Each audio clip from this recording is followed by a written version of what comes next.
Olá pessoal, mais uma vez gravando vídeo aqui no canal e hoje eu venho lhes apresentar uma obra que está sendo publicada agora no Brasil pela editora Quirion, que é A História da Cultura Grega, volume 1, do Jacob Burckhardt, que é essa maravilha aqui. Bom, mas antes de falar dessa obra, da sua importância, eu gostaria de pedir, se inscrevam no canal, ative as notificações, tá? Compartilhe esse conteúdo com as pessoas que têm esse tipo de interesse, que você acha que pode gostar, enfim, nos ajude na nossa divulgação, tá? Ah, também gostaria de lembrar que eu deixarei na descrição do vídeo o link, tá? Para quem quiser adquirir a obra, enfim. E agora eu vou falar um pouco desse livro, tá? É interessante porque existem autores que são acessíveis a nós, que são possíveis de você encontrar obra, seja em língua portuguesa, seja em inglês, né? Que é o idioma, né, digamos assim, no qual o mundo se expressa. E existem outros autores que você é normal você se deparar com várias citações desse autor em obras de outros autores, mas ter uma dificuldade de ter acesso ao autor original, digamos assim. E esse é um caso aqui do Burckhardt, porque quando você vai estudando história da filosofia, você sempre vê citações desse autor. Então é muito importante esse trabalho que a Kirion fez de tradução do primeiro volume da História da Cultura Grega, justamente porque torna a obra então acessível àqueles que têm interesse no tema, tá?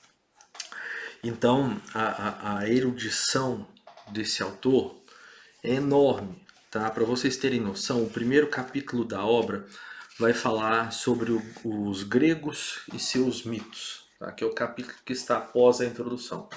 Para vocês terem noção, é um capítulo de exatamente 20 páginas. Nessas 20 páginas, o autor traz 165 notas de rodapé, tá? Um capítulo de 20 páginas. Então, assim, a erudição do autor salta aos olhos, tá?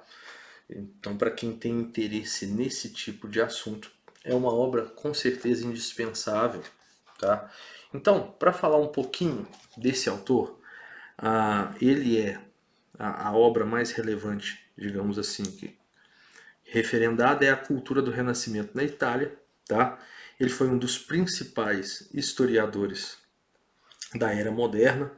Ele é lembrado por rejeitar a ideia de história como uma ciência e considerá-la uma arte, uma modalidade literária equivalente à poesia que busca no passado não um acúmulo de fatos, mas somente aqueles que traduzam a grandeza de uma época a fim de enriquecer o espírito. É justamente no início ele fala que uma das razões pelas quais ele está escrevendo uma história da cultura grega é justamente de possibilitar que sejam plasmados na obra aquilo que é relevante. Ele não trabalha com individualidades como um historiador da história da filosofia que pega um personagem específico, Platão, Aristóteles, Sócrates, enfim, autores mais sob um ponto de vista mais individualizado. Ele pega justamente essa cultura, qual que era o cenário dessa época, qual que era o fundamento ali, que estava de relevante naquele momento cultural. Tá? Quando jovem, estudou em Berlim História Antiga, História da Arquitetura e Árabe, assistiu os seminários de Leopold von Ranke e, após doutorar-se em 1843, regressou a Basileia para lecionar na universidade. Em 1868, o jovem Nietzsche ali chegou para ser professor de filologia clássica, teve grande admiração por Burckhardt e frequentou suas aulas. Tá? Burckhardt rechaçou tanto o hegelianismo como o positivismo que encantavam seus contemporâneos e negou a possibilidade de uma filosofia da história como uma contradição em termos. Após a sua morte foram publicados seus trabalhos remanescentes, entre os quais essa aqui, História da Cultura Grega, que Ortega y Gasset considerava o mais admirável. Tá? Então esse é o primeiro volume lançado pela editora Quirion.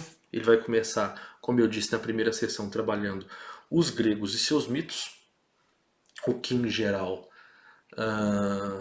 os mitos são altamente subestimados por certas correntes que os interpretam fora de um contexto, né? O que também hoje é muito comum, e só negam o verdadeiro sentido e o seu objetivo, né? Como, por exemplo, um autor como Platão utilizava seus mitos, né? Então hoje é muito comum esse deslocamento, algum anacronismo, tá? Nesse tema. Então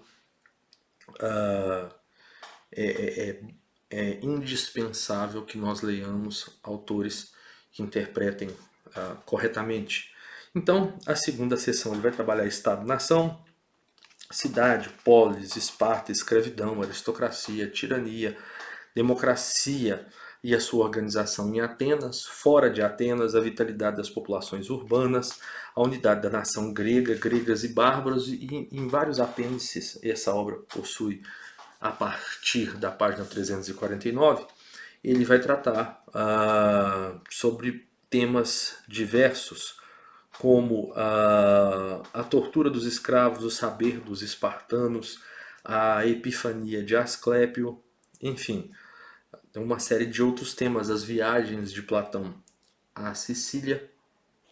Então, para quem quer se aprofundar nesse tema, esse assunto sobre a cultura grega, sobre a história da cultura grega, é um autor extremamente relevante. Como eu disse, é aquele autor que a gente sempre vê citando, mas a gente não encontra, às vezes a obra não tem acesso à sua obra. A Quirion, então, está possibilitando a nós aqui, leitores de língua portuguesa, que nós tenhamos acesso a essa história da cultura grega. Tá? Então fica aqui a minha recomendação para quem quer se aprofundar aí e ama, né, a cultura grega, como eu. É indispensável ter aí na sua biblioteca, nos seus livros, essa obra. Tá? Espero que vocês tenham gostado. Mais uma vez agradeço àqueles que assistiram o vídeo até agora e até a próxima.